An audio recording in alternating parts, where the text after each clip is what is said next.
Être responsable, c'est être responsable de ce qui est fragile, comme disait Paul Ricoeur.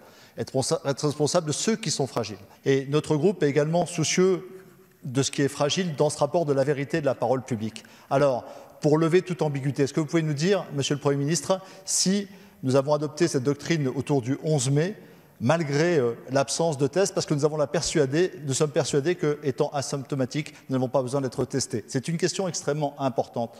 On a longtemps dit qu'on pouvait être asymptomatique et porteur, vecteur de la maladie, et puis nous allons rassembler autour des communautés éducatives, pas seulement les enseignants, les techniciens, les ATSEM, toute la communauté éducative, des enfants, des adolescents, le 11 mai. Est-ce qu'il n'y a pas une contradiction fondamentale en la matière ?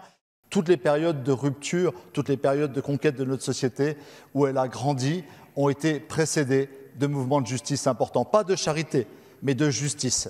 Il n'y a qu'à relire, si nous reprenons les références historiques évoquées par le Président de la République hier, celle bien sûr de la déclaration de 1789, elle était du 27 août et c'est quelques jours avant, le 4 août, que nous abolissons les privilèges. C'est plutôt le temps d'abolir les privilèges que de réclamer un effort nouveau au pays.